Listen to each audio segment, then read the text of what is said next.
Everyone. Um, this week has been quite a roller coaster, and I don't have a lot of time, but I just wanted to put this out there while my boys are waking up and we're prepping for a birthday party today. Um, for a few weeks, we had a very sick pet, our ferret Yogi. Um, he'd been having issues for a while, but we just thought it was old age. And we finally felt that it was time to take him to the vet, and we made an appointment for a few weeks out. And that was like during the last 2 weeks of March. Well, um, literally, probably a few days, the weekend before, something like that, the vet appointment I had made, Yogi had his first seizure. And my husband and I tried to help him. We got sugar water because we didn't have any of this special kind of syrup to give him to help elevate his sugar levels. We read the symptoms online and we just tried to diagnose because it was like after 9 in the evening and it was insane. Sorry for any background noise. Have the washer go, clothing washer going. Well, anyways, long story short, from the first seizure and the care that I gave the ferret, our ferret Yogi, um, literally it was like a little over a week of trying to help Yogi. Got him medication, got him seen by the vet that very next morning as soon as possible, or the very next day I should say. And having about another week with him, a little over a week, close to a week and a half, and then another night of seizures. But this time, instead of just seizuring and physically going through that, it was screeching. It was the seizures. It was repetitive. It was every 30, 20 minutes. And then 2 to 3 minutes of screeching and seizing, and just all night long. Um, and this was literally the night before my son's birthday. So that morning, I ended up spending all morning taking care to get Yogi um, to the vet, making the choice to help him be released from the situation, from his pain. It was just, and then the whole trying to figure out what to do, cremation or keeping the body. At where we live in an area where we're kind of close to waterways and stuff, so we weren't sure about burying nearby. And anyways, it's been a very emotional week, and I just, it reminded me so much of when my dad was dying, and I was, even though I was only on, like, they put the phone near his ear so he could supposedly hear me if he could. And I just basically told him, please, you know, if you can stay, we love you, please stay. But if you are done, please go in peace and know that we love you, that I love you. And it was kind of that same thing again with Yogi. Like, I'm by myself in the car driving to the vet, sympathizing. He's screeching, shaking. It was like he had at least 3 to 5 seizures in the car. It took 30 minutes to get to the one that I could get into that was closest to my house. Um, so it wasn't that close. And I am a bit of a cautious driver and have only been driving for a little, probably about 5 years or so now. Um, and I left my kids at home. I did not want them getting very stressed out by being in such close contact, in such close proximity to the stress of what was going on. They already had been hearing it all night long, and they knew where I was going and what had to be done. Um, Now, as a pagan, it was a little disturbing to me. I mean, I the experience of losing Yogi was, of course, very painful, but um, the one thing that stuck out to me, I mean, I knew I was releasing him from pain. I knew that it was the best course. He was already so sick, and he was about 8 years old, and ferrets tend to live around that long and can sometimes live a little longer. But, you know, the only things left to do for him were things like surgery and forcing medication and having to do multiple vet visits and certain things that, well, we have another pet that's in geriatric years as well, a cat that's 23 that's in certain stages and levels of kidney failure. So now we're thinking about nickels and dimes and who we can care for the best and what we can do and how much time they may have left anyways. And then in this instance, it was just like none of us could go through another night of that. Yogi shouldn't have to. It was very emotionally upsetting for all of us throughout hearing him go through that all night long, and there was absolutely nothing we could do aside try to keep him in an area that was well padded so he wouldn't beat himself up when he was seizing and tossing all over the cage. Um, could not get any fluids in him, sugar water or anything. Could not get the medication into him at all. His jaw had locked. It was so traumatic.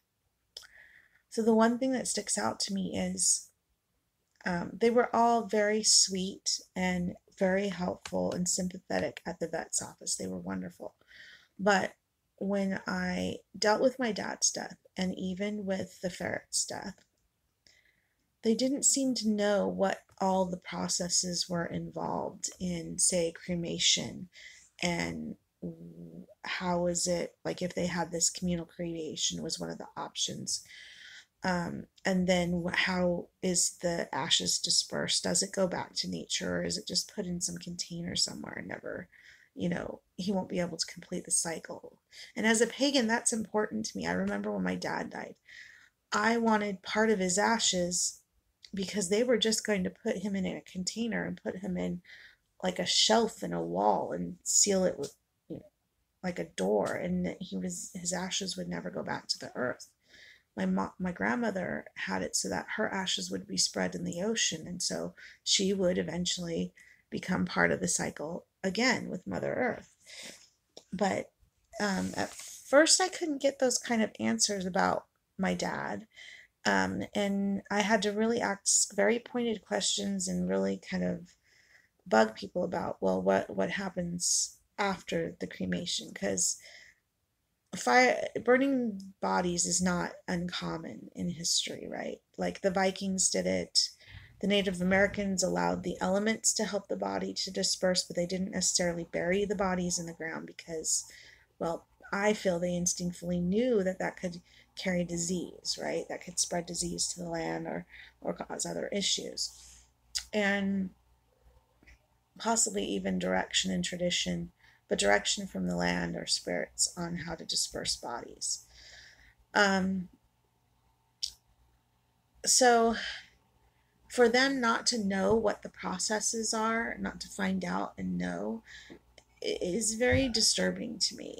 And I would encourage anyone who is pagan, and this is an important subject for you, to think about that. Find out and encourage these service workers who handle cremation and burial and all these different things, um, to make those decisions. Now, we thought maybe just cremation and then bring it home, but the expense, oh my goodness, it was a little bit less expensive to do the communal cremation. And then I asked very pointed questions on if the body would eventually, be dispersed, um, to to join in the cycle on the earth. I didn't put it in those terms, but I made as much headway as I couldn't find out. And in the end, I did find out that yes, it would. He would be part of that. But I had to ask a few different people. Some of them didn't know. I almost thought maybe they called the mortuary place or whatever to find out. And in my dad's case, he was really going to be just put in a wall in a container and just left there with a nameplate and everything, and then a little holder so that people could bring flowers possibly if they want. And I made a big stink about wanting some of his ashes because I felt that if at least some of his ashes went to the earth, it would help release his spirit back to the cycle of nature, to release him from being bound to the ashes. Now, I don't know if that is really true, but I had a very instinctful urge that I wanted my father to be able to reconnect with the cycle. And I feel it's very unnatural, extremely unnatural, to be um, in a cement block, unable to complete our exchange with Mother Earth, that this physical body that we are given to experience life needs to go back into the cycle. One, to release our spirits from this physical body, and two, to help us move on into the different levels of the cycle of nature that we involve ourselves in, and just life in general. It's kind of how we give back to the cycle, and also how we are released from the current experience.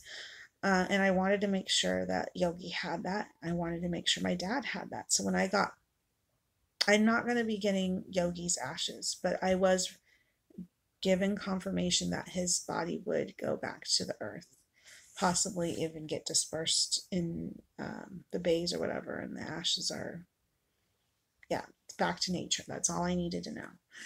Um, and I have had mixed feelings about cremation, but when I thought about the Viking burials, that's how I put it. I go, oh, I'd said to my son, he's like, well, what's going to happen to Yogi's body? You didn't bring him home. And I said, well, we were unsure of how safe it was to bury Yogi on the property that we have now, because we're so close to waterways and stuff, and there's a lot of wild animals that might scavenge a body. All right, we'd have to bury it pretty deep. My husband wasn't sure about the soil quality and a bunch of other issues we're getting used to here. So we made the decision that cremation would be better, and then we had to make the next decision once we were assured his body would go back to the earth to do that. These may not be issues that you worry about, but I mean, it isn't even just that.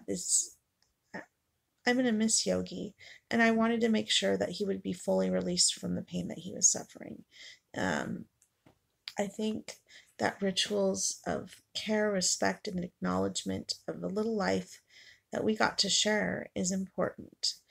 And, I went back for my dad's funeral. I wasn't actually able to be with him at his death. They held a phone the phone to his ear so I could say goodbye to him. And I was the only one to wish him, farewell, and that if he needed to be released, that he should go, and to not hang on for us, to not try to keep hanging on to the pain.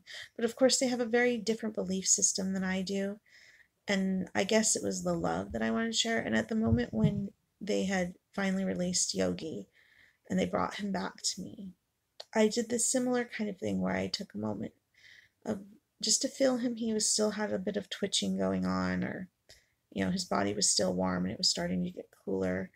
And I thanked him for being part of my life. And I asked that the land, sea, and sky and Mother Earth accept him and guide him back to the cycle and release him, and allow him to visit us during the Shawan time in the fall, but that we would do a very official releasing ceremony during Shawan this year for him. He's not the only one I have to do that for this year. I did some work with my grandmother last fall because she had passed, but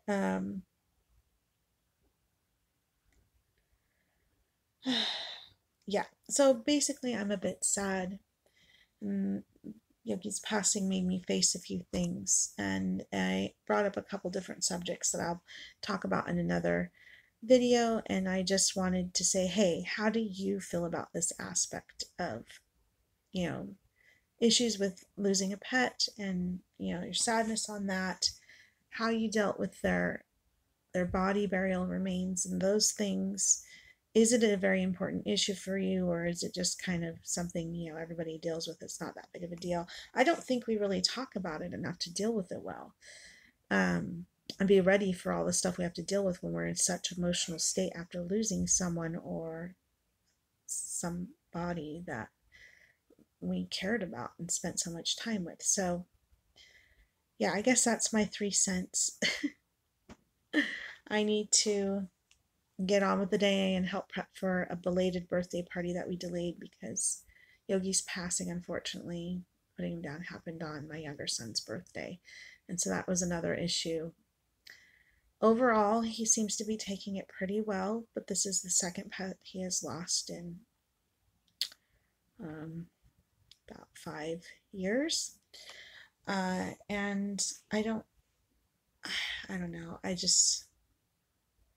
It made me realize I needed to do a lot more work through this issue, not just with pets loss, but the whole dealing with the process a little bit more and not just dealing with it in the moment.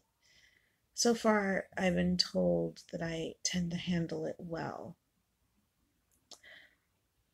That may be true, but I also feel that we're really not well prepared for this aspect. It's like only dealt with when needed, and I think we should be better prepared for it as spiritual people and as a reverend. I think that's partially why maybe I deal with it a little bit better. But yeah. Anyways, that's it for now. Please share any subject connected to this that you like, or feel a need to want to converse about. And this sparked another conversation I want to have later after I've dealt with birthday things today. So thanks for taking the time to watch this and have a great week. Best wishes, and I hope that all are well within your family.